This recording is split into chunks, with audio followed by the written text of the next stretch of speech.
Imperial Reboot. In a previous thread I outlined 3 scenarios for the Russian future. 1. North Korea. 2. Imperial Reboot. 3. National divorce. Last time I discussed North Korea, Putin stays in power. Now I'll reiterate its main points and then outline the Imperial Reboot thread. When I said that should Putin stay in power, Russia becomes North Korea, I referred to its foreign policy. It'd be highly militarized, aggressive and isolationist nation that will have no other major partners but China. It will be obsessed with revenge against Ukraine and the West. However, domestic policy-wise it would be more accurate to say that Russia will turn into a huge Donbass. Donbass is a part of Ukraine that was misfortunate enough to fall under the Russian rule and became a laboratory for a Kremlin's gargantuan experiment in social engineering. In Donbass, Kremlin's agents rule freely without any procedural constraints, including even the Russian law. And what society did they build there?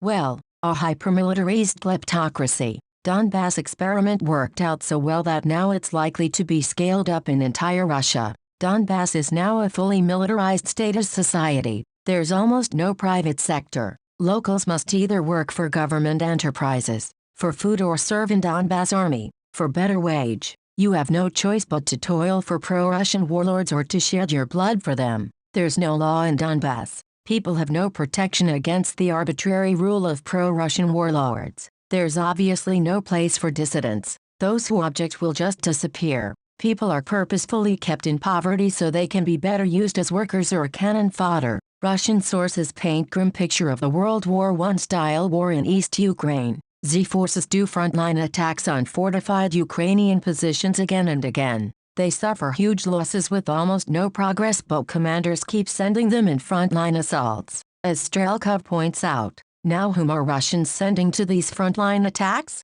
Well, the Donbass people. They do total mobilization in Donetsk and Luhansk and send these guys to frontline attacks. That's very smart. They're not Russian soldiers, so you can keep official casualty numbers low. Why would Russia itself turn into a Donbass? First, Russia has been low-key drifting to the Donbass state for years. It's an oil exporter that is running out of cheap oil and wants to stay highly militarized. Thus it must reduce life standards and personal freedoms. Second, main arguments against sanctions are both true or false depending on whether we view them in a short term or in a long term. Yes, they may lead to Putin increasing his power in Russia, and they will lead to Russian rapprochement with China, but only if Putin stays in power. Anecdotally, in 1999 a general close to then Prime Minister Putin approached a Moscow businessman. He asked him for investment. Give us $10 and join the club. We need cash right now. And when we take power nobody in the country will have money but us. You can be one of us. This businessman didn't invest. He didn't have enough available cash. Neither did he really believe that yet another Yeltsin's PM would be able to consolidate power. And yet, Putin did consolidated and soon nobody in Russia had big money except for his team. General was right. Independent money is always a threat to established order. Financial resources can and will be used for renegotiating the power balance. That's why independent fortunes shouldn't exist. Ideally, people should have no sources of cash except for the government wage, as in Donbass. Paradoxically, destruction of Russian private sector as a result of sanctions can lead to Putin increasing his power within Russia, provided that he stays in power. If Russia can export resources, the government will have cash but normal people won't. That's very advantageous. Furthermore, integration with China is possible. It just takes time. You can't reorient Russian technological import and resource exports from the West to China overnight. It's gonna take years. Should Putin stay in power, Russia will have time to steadily progress in this direction. It'd be wrong to describe current Russian-Chinese relations as an alliance. Some Chinese intellectuals rather view Russia as an icebreaker that would clear a route for the Pax Sinica.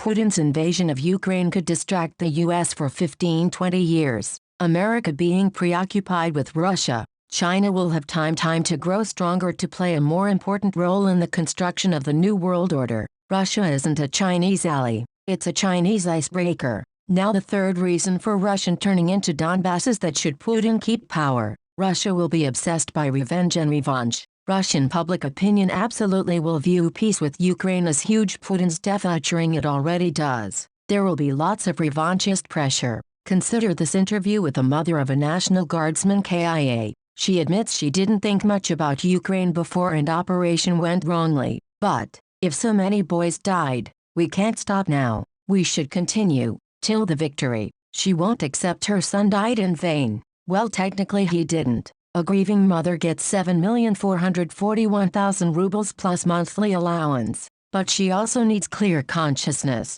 and social recognition. Will she ever admit her son died on a criminal war? You'll never manage to convince her. Russia suffered massive losses in Ukraine and will suffer more as the fighting keeps going. People will lose their relatives, friends, neighbors. Their logic will work like this. Our boys died, they died for a good purpose, we should regroup and complete what they started. Mass consciousness will choose a path of minimal suffering as it always does. And minimal suffering is secured through the glorification of vice. So the war will be glorious. The soldiers will be heroes and Russia will feel obliged to take revenge so that their death won't be in vain. There's no return to the status quo now. If Putin stays in power, he must regroup and attack again. Otherwise he gonna lose face and authority. In this revenge he will be supported by the majority of Russian society which shares the common imperial mythos and its values. If you think I'm exaggerating, consider the Chechen Wars. In the First Chechen War Russia lost and signed a Kosovo art peace, which was widely viewed as the national shame.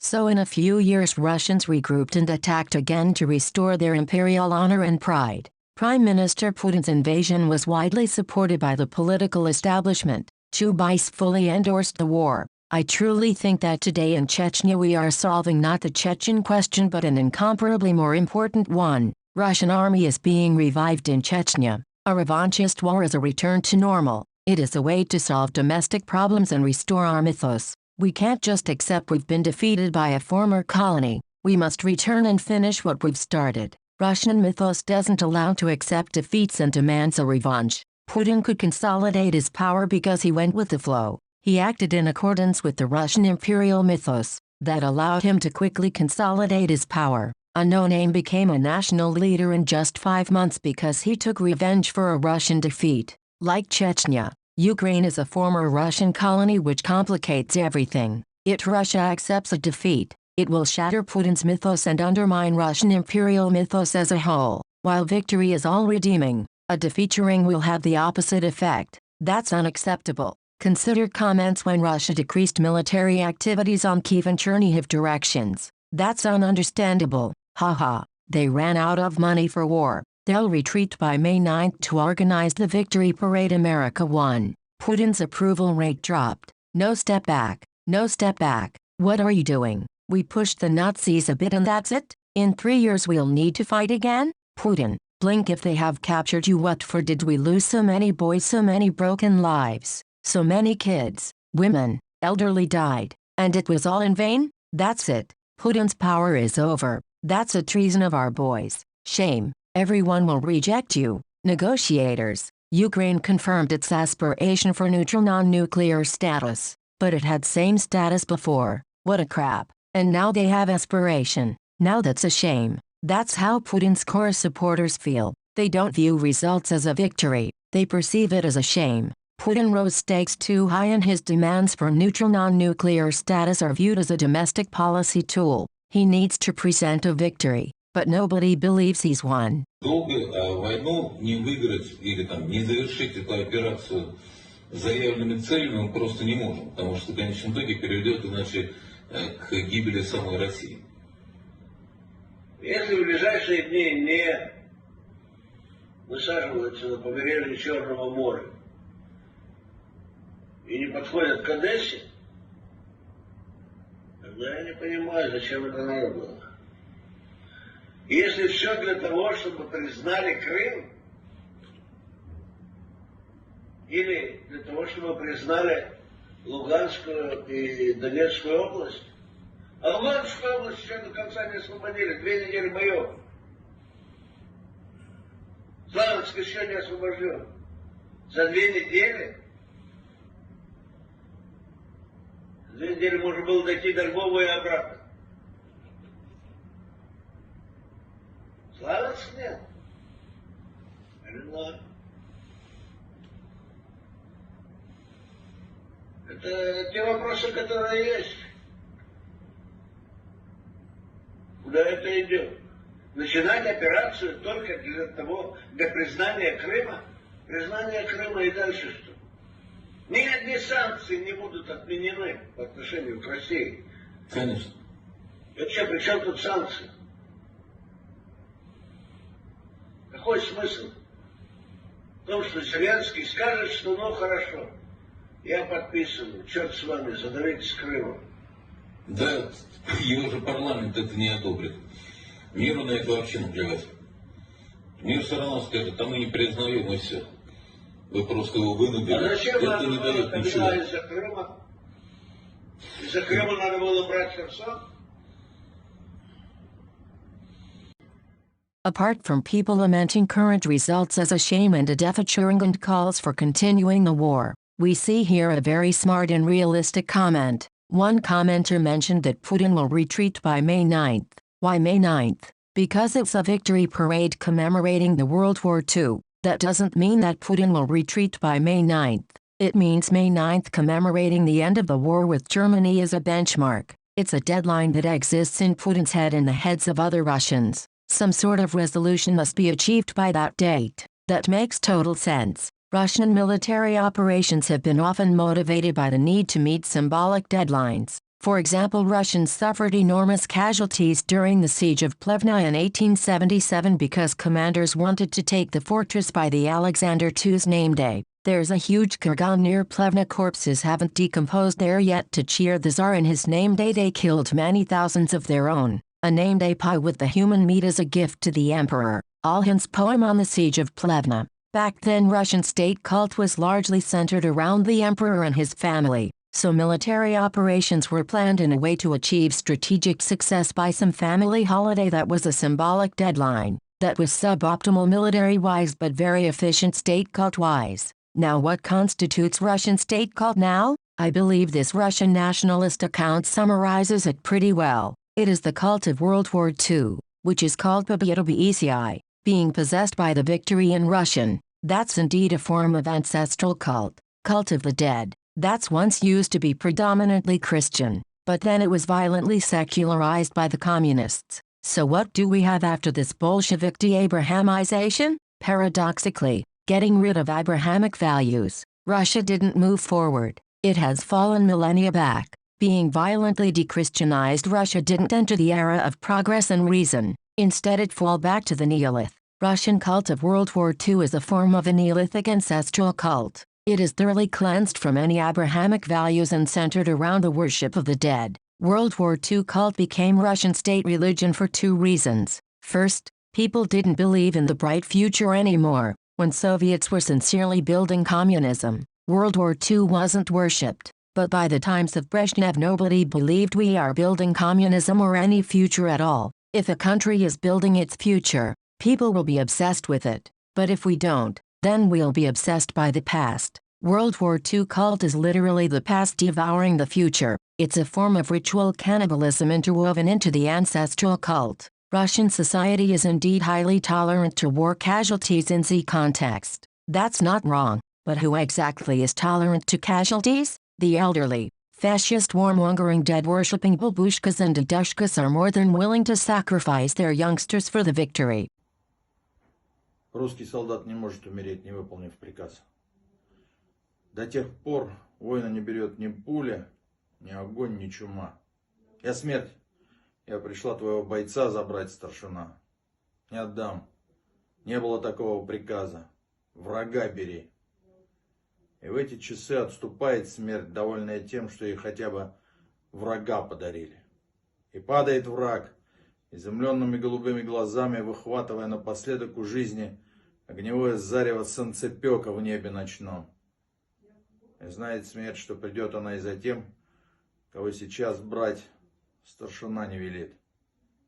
Но это случится позже, когда выполнена будет боевая задача и прозвучит приказ «Вольно». Тогда, рогатая, приходи. Забирай солдатское холодное тело. Все равно уже вылетела на волю, повинуясь приказу, душа сквозь дыру в груди размером с Россию. Пожалуй, лучше Андрея Платонова об этом никто не скажет. Войско тем и живо, что в смерть не верит. Смерть она полагается только врагу. А нам нету смерти. Ни шагу назад. Держать строй. Приказа умирать не было. Polls support this view. What data we have on political preferences in Russian society? Analysts often refer to the Levada as the only independent sociological organization in Russia. But the only independent sounds too much as a controlled opposition. Let's use something else. Consider this poll ordered from the Russian field agency by a politician Roman Unman. Despite his German surname, he is a Russian ethno-nationalist. He argues that decision to rush Z was a mistake, but now Russia has no choice but to fight till the victory. It's a small poll, 1,000 Moscow respondents, but its results are interesting. Question: do you support special operation in Ukraine? Reveals age asymmetry. Elderly mostly stand for Z while youngsters 18-29 are divided. There are less youngsters who support Z than those who don't. Should we continue the special operation in Ukraine? Red or start the peace talk? Blue. Again, majority of youngsters stand for the peace negotiations while the elderly largely support continuing the war till the victory. Would you participate in a demonstration against the special operation if it was allowed? Blue. Yes. Red. No. Only a small majority would actually protest against the war, whereas there is significant anti-Z minority, especially amongst youngsters. It is very passive. Would you participate in a demonstration in support of the special operation if it was allowed? Blue. Yes. Red. No. Incredible. But pro-Putin's majority is also quite passive. That's amazing, because demonstrations in support of Z entail no risk at all to their participants. Z opposers are reluctant to protest because of strong incentives against. They're afraid they can lose their jobs, can be beaten or potentially jailed. But those in favor of Z have nothing to fear. Considering this, they're surprisingly passive, especially the pro-Z youngsters.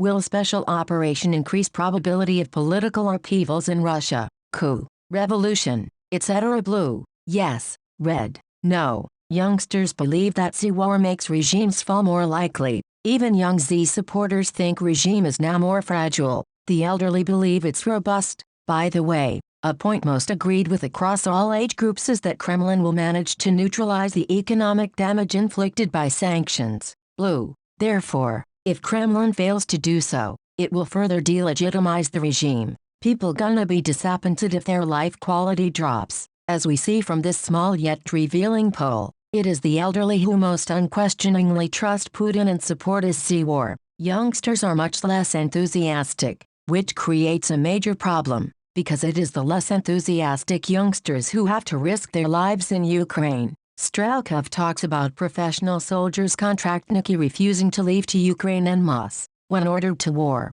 they simply quit their job, and nobody can do anything, because there is no war declared. They just lose their benefits. On the bright side, they keep their legs. The elderly support rushing Z and sacrificing the youngsters for the sake of the ancestral cult. But youngsters would rather keep their legs. К сожалению, я имею информацию о том, что во многих частях и подразделениях российских войск, узнав, что их отправляют воевать на Украину, очень многие контрактники сказали: не, я разрываю контракт. Ну вот, я там санкции, там, я там потеряю, меня штрафуют, там прочее. Все, плевать я на это хотел. Я готов был служить пока. Вот. В мирной армии? Да, в мирной армии, то есть меня все устраивало, а вот теперь нет. И что вы мне сделаете? Ну, уволят из армии. Уволят из армии, правильно. Он, собственно, это и квартиру или что-нибудь там, что у него? Что ну, если у него есть квартира, там, да. Если у него есть служебное жилье, а может у него и нет ничего. Но факт заключается в том, что фактически человек дезертирует, фактически человек совершает преступление военное, воинское преступление, а его за это никто не может наказать. Почему? Войны нет, значит законы военного времени не работают. Да, у нас юридически войны нет. Ну, раз войны нет, то кто его может удержать в армии, если он не хочет? I like this video where Deputy Minister of Defense awards a soldier who just lost his leg and wishes him to get on his feet again. Новый командующий министр обороны. Эти награждали, поздравляю всех. This unwillingness of Russian youngsters to fight explains the ethnic asymmetry in Russian army. Russian government not only sends minorities and press-ganged Donbass people to frontline assaults on Mariupol, it even tries to mobilize population of its Caucasian satellite states. Watch this video. Ministry of Defense of Abkhazia declares it gonna send military aid to Russian forces in Ukraine. Don't you find that weird? Because it absolutely is. В соответствии с союзническими обязательствами решения президента Республики Абхазии оказывает военную помощь в достижении целей, поставленных Верховным главой. Abkhazia and South Ossetia are two tiny unrecognized Russian satellite states in Caucasus. In 2008, Russia waged a war against Georgia on behalf of these separatist republics and then recognized them as sovereign states. Their population is tiny, 245 and 53,000 respectively. Nevertheless, Russia mobilizes forces of these microscopic supposedly sovereign states for the war in Ukraine. They are less than enthusiastic though. Ex-president of South Ossetia just mentioned that many South Ossetian troops in Ukraine deserted and made it back home. Why Russia needs to use Abkhazians and South Ossetians in the war? Because it has too few youth. Russia grew old. It's pensionary country. The elderly are eager to fight, because they won't have to shed their lives. But the youngsters are much more reserved, which makes me fear that before May 9th Russia may suddenly escalate. Many Westerners fear a nuclear with Russia. I find it nearly impossible.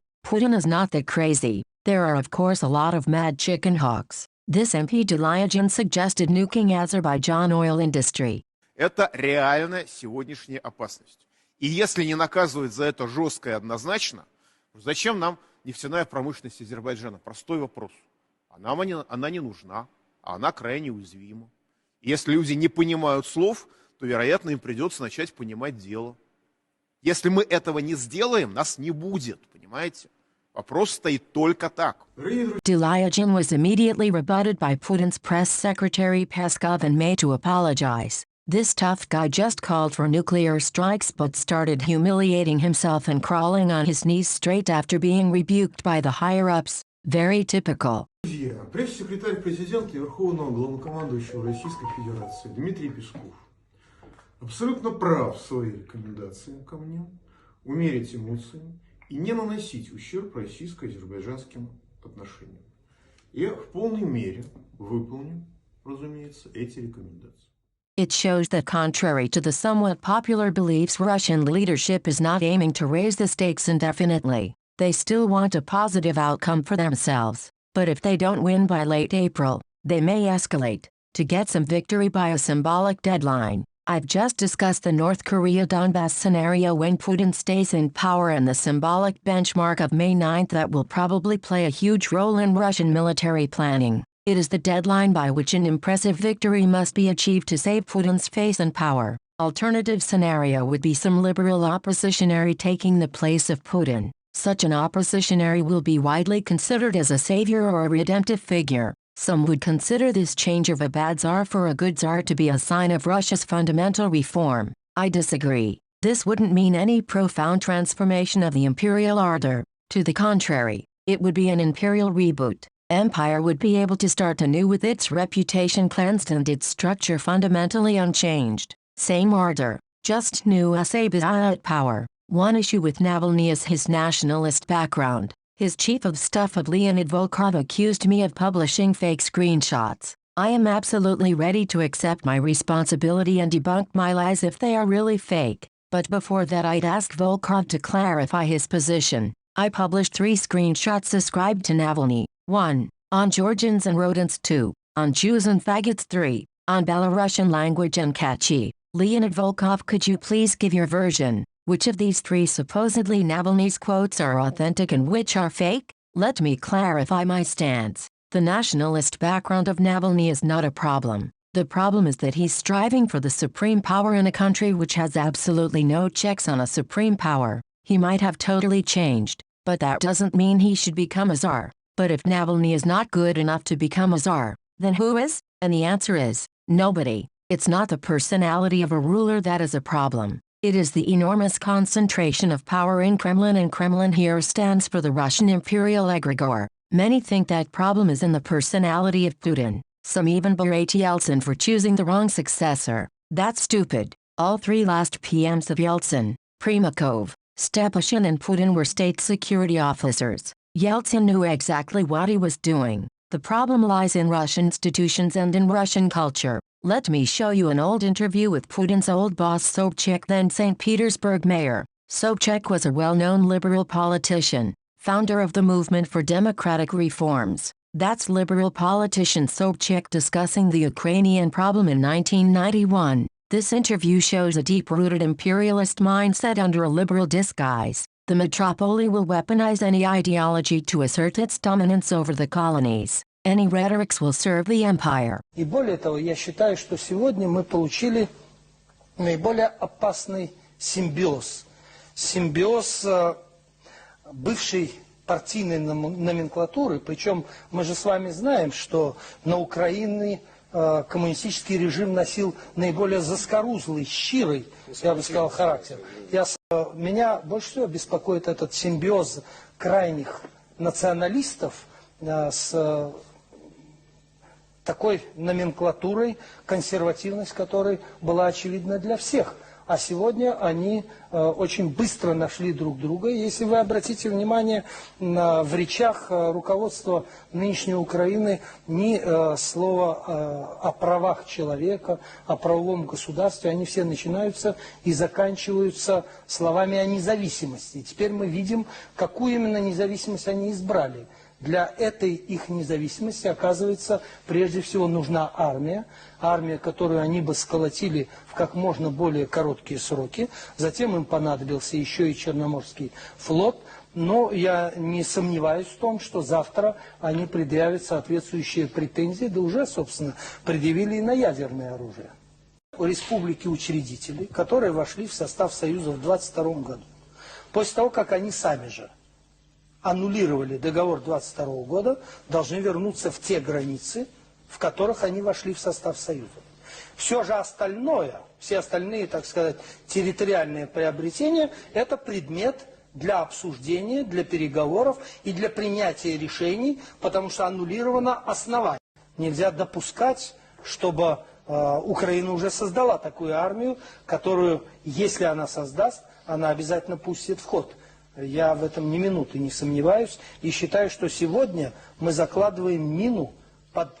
According to Sobchak, Ukraine is governed by the alliance of extreme nationalists and conservative communist nomenclatura. Any minorities that refuse to abandon their identity are extreme nationalists, and they're closely connected to the communists, of course. Ukrainian leadership is annoying Sobchak by constantly talking of independence instead of the human rights. That shows that every and any ideology, or other phraseology, will be weaponized by the imperialists to justify their rule and deny agency to their colonies. Metropoly always portrays a colony as flawed and in need of intervention by the metropoly. Specific ideology doesn't matter, only the asymmetry of power does. If we believe in communism, Ukraine isn't communist, but if we believe in democracy, it suddenly becomes too communist. I find the argumentation of Sobchak in this interview on Ukraine strikingly similar to Navalny's argumentation in his investigation on Tatarstan. It's the same logic and same mindset.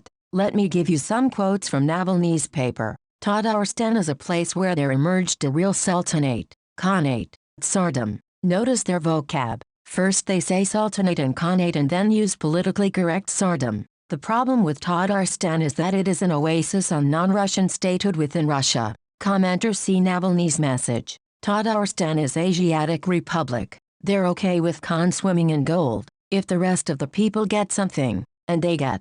Republic is one few donor regions in Russia. That's a great slip of the tongue. These Asiatics pay the Russian bills. It reflects the true structure of Russia. Asiatics are financial donors and pay the bills of the empire. They're however deeply flawed and need the constant supervision by the said empire. You feed Moscow and in return enjoy its wise guidance. See the map of donor regions, 2020. Navalny portrays the colony as much more flawed than the metropoly. Putin allows Tatar's elites to steal more than the most impudent United Russia members in Moscow could ever dream of. That's a bold claim. The Anti-Corruption Foundation. Navalny, the burden of proof is on you as you made this claim. Tatarstan, ruling clan became the richest people of the country and maybe even the world. Sick. That's a perfect smear. The Anti-Corruption Foundation make an obviously false claim. They may be the richest people of the world, but use maybe to avoid responsibility. I'm quite impressed. It's a great smear tactics.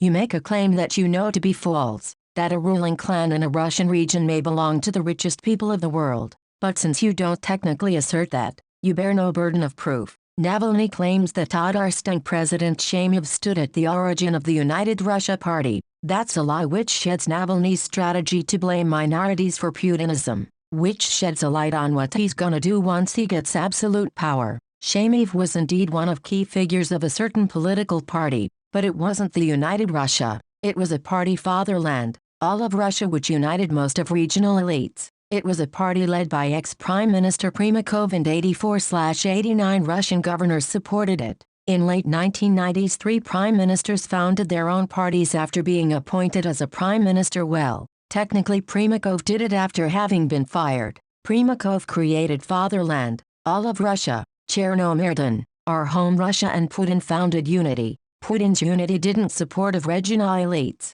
It was led by little-known Putin's pal Gryzlov, and Yaru popular minister Shoigu became its face. It's Shoigu who borrowed much of his popularity and authority to Putin when the latter desperately needed it. He's a great courtier. Key role in boosting Putin's Unity out of nothing was played by Yeltsin's official Surkov. He would personally meet with governors and persuade them to leave Primakov and join Putin. Dossiers on the entire ruling class which Putin collected as the FSB chief might be a factor. One by one governors joined Putin, but Tatarstan wasn't one of the first. It was one of the last. See Parliamentary Elections 1999, dark blue, Putin's Unity, red, Communists, light blue, Primakov's Fatherland. Tatarstan and Bashkortostan stood against Putin till very late. Only in December 2001, long after Putin's victory, Putin's Unity, Primakov's Fatherland and Chernomyrdin's home merged into the United Russia. Thus remainders of regional elites were incorporated into the Putin's regime. Tatarstan wasn't the first. It was one of the last. The dominance of metropole over the colonies is secured not only by military, legal or economic instruments, but also via ideology. Colony is always flawed in comparison with the metropole and is in dire need of leadership being disciplined by the latter. Consider Sobchak's interview. We in Russia stand for the current thing, democracy. They in Ukraine stand for the former thing, communism. Pseudo-liberal language disguises imperial ambitions of the metropole. They're playing the same trick now. Tatarstan didn't originally support Putin. Its leaders supported another party till the very end. And yet now Navalny and the Anti-Corruption Foundation misrepresent this story. They aim to destroy the rival non-Russian statehood by weaponizing anti-Putinist rhetorics. I'll clarify. The problem is not in Putin. Neither it is in Navalny. The problem is in imperial structure of Russia and in its imperialist mindset. Any ideology, be it orthodoxy, communism, liberalism, will be weaponized by the metropole to dominate and discipline its colonies. We don't need a good czar who'll replace a bad czar. Good czar can become a bad czar overnight. He can give whatever guarantees now, but nothing will stop him from breaking them later. Even if he doesn't break them, his successor will. There will be no checks on his power anyway. Omnis determinatio estate negatio. Whatever determined by a statute, can and will be abolished by a statute. Whatever Moscow gave it can take back later. Whatever it created, it can later destroy. Thus freedom can't be given by Moscow. Even the best czar ever can't grant you freedom. Russia doesn't need an imperial reboot. It needs a national divorce. Moscow has absolute right on self-determination, but I don't see why colonies should bound to its will, fund its imperial ambitions and shed their blood for the Russian world as they're doing it now. While discussing the prospect of national divorce, analysts over-concentrate on ethnic tensions, and yet, tensions go far beyond the ethnic dimension. The problem of locals versus Variangs, which is parallel to Creoles versus Peninsulars problem in Spanish America, is at least as important. National divorce in Russia will largely follow the same patterns as the one in Latin America. The weakest link in Russian imperial structure is neither Tatarstan, Yakutia, nor Chechnya. It's the Far East. End of thread.